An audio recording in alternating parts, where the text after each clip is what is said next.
Putain, 5 partout au troisième. Je viens de faire une double faute, 30-40. Balle de 6-5 pour lui, putain, fait chier, putain. J'y arrive pas, je suis nul.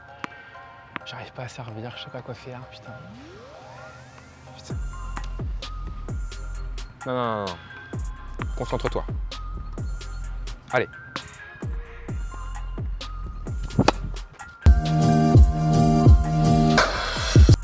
Salut tout le monde, c'est Jules Marie, ancien 228e joueur mondial. Et dans cette vidéo aujourd'hui, je vais te dire comment gérer les points importants. J'entends trop souvent, même des amis à moi à moins 15, moins 30 et des débutants, Jules, j'ai fait un match, j'arrive pas à gérer les points importants, je stresse, je sais pas quoi faire. Dès que j'ai une balle de break contre moi, je suis pris par les émotions. Est-ce que tu as des tips? Comment tu fais? Qu'est-ce que tu as vu sur le circuit pro, etc. Dans cette vidéo, je vais te dire 4 tips pour gérer ça. Mated as Luthi gets.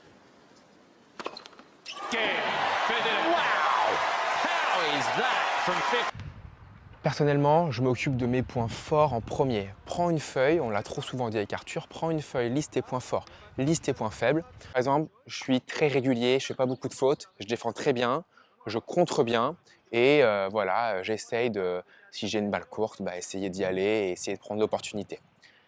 Voilà, donc je me déplace bien et je fais pas beaucoup de fautes. Donc moi, point important, ce que je vais faire, c'est je vais mettre la balle dans le court, je vais essayer de neutraliser l'adversaire, je vais jouer long avec de la profondeur et attendre une balle courte pour pouvoir y aller. Ça, c'est mon point fort. C'est ce que je vais faire en match et c'est ce qui va me permettre d'oublier un peu les mots parasites que je peux me dire quand je vais être concentré à fond dessus. Et je vais essayer de jouer, bien sûr, le point faible de l'adversaire. Donc pendant ton match, tu dois savoir, tu dois te connaître, savoir tes points forts et avoir compris les points faibles de l'adversaire. Deuxième tips pour gérer les points importants.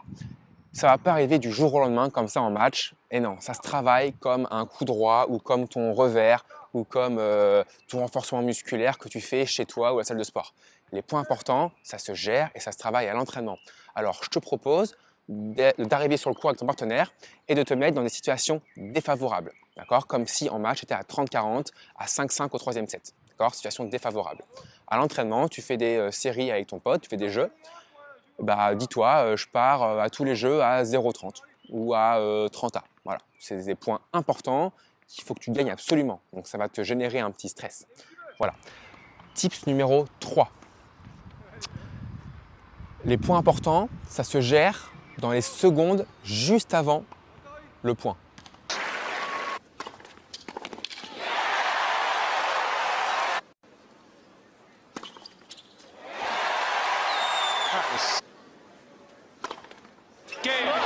Par exemple, la serviette. Tu vois les pros en match, ils demandent à chaque fois la serviette.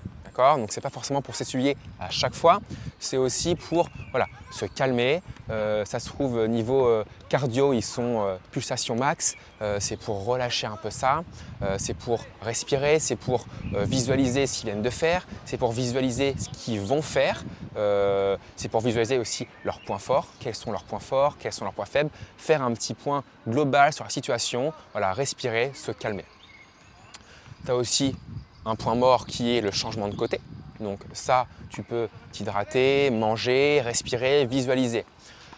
Je me rappelle, il y a mon coach qui qui m'a fait prendre un préparateur mental et il me disait pendant les temps morts, il y en a pas mal dans un court de tennis, dans un match de tennis, utilise les temps morts. Visualise-toi dans une situation qui te plaît, évade-toi. Alors lui c'était à la montagne, moi c'était à la mer. Voilà, je suis évadé et je pense plus à rien. Et du coup ça te permet de plus penser aux points importants et au stress que ça gère. Tips 4, je vais te parler de ce que j'ai vu durant ma carrière. J'ai fait notamment les qualifications de Roland Garros, j'ai vu les meilleurs joueurs au monde et je les ai vus évoluer de la 600e place à la 100e place, voire 50e place mondiale. Quelques exemples, Rafael Nadal, tu peux le voir sur les points importants, le mec, je pense que c'est un des rares à être aussi performant sur les points importants. Et on peut voir un truc, c'est que plus les points sont importants et plus il crie, plus il en met, plus il frappe dans la balle. Et en fait, quand on parle à ses adversaires après les matchs, les mecs ont peur de lui. Ils ont peur quand ils entendent ou quand le mec prépare son coup droit, l'assaut là, ils ont peur, il met tellement une intensité incroyable et notamment encore plus sur les points importants. Roger Federer, j'ai une petite anecdote à te raconter. À 17 ans, 16 ans ou 18 ans, je ne sais plus, il brisait peut-être mes 5-6 raquettes toutes les semaines. C'était un enfer, ses coachs disaient. Et un jour, il s'est levé et il a commencé à faire son lit. C'est ce qu'il dit, il l'a dit. Et à partir de ce moment-là, il a commencé à structurer sa vie, structurer ses entraînements, à devenir calme, à travailler sur soi-même, la respiration, etc. Et maintenant, quand on le voit en match, il dit plus un mot, il est zen. Même quand il frappe un coup, limite, il grimace pas. Il est zen, il respire. Et ça, c'est très important. Kyrgios. Alors lui, on peut le voir, c'est le contraire de Nadal et de Federer. Il fait un peu n'importe quoi, il parle tout le temps, il va checker des spectateurs en plein match. C'est incroyable. Mais ça, c'est un point qui va te permettre de te détacher de la situation. La situation, le tournoi, le match crée et génère un stress et c'est normal. Si tu arrives à te détacher de ça, de l'événement, tu vas devenir plus fort et tu vas te dire finalement c'est quoi un match de tennis? Tu vas en perdre encore 100 dans ta vie, c'est rien, c'est un jeu, c'est un sport, c'est pas grave si je vais en perdre, je veux aussi en gagner. Et Kyrgios, je pense que c'est ce qui se dit, ou comme Benoît Paire par exemple, il s'énerve, il parle, etc. Finalement les mecs sont tellement détachés de la situation, quand ils font un coup entre les jambes ou quoi, j'ai l'impression qu'ils s'en foutent complet en fait. Et ben ça les rend plus forts. C'était les conseils pour gérer les points importants en match. Alors maintenant, je t'ai donné les clés de la Ferrari ou de la Formule 1. C'est pas pour ça que tu vas réussir à conduire ta Formule 1, d'accord? Tu vas devoir t'entraîner avec. C'est comme si je te donnais une recette de cuisine. Le premier gâteau va pas être le meilleur.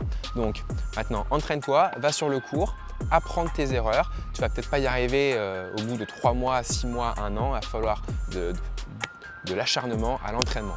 Maintenant, si tu veux devenir un meilleur joueur et si tu veux progresser, je te mets un lien ci-dessous pour t'entraîner et progresser en coup droit et en revers.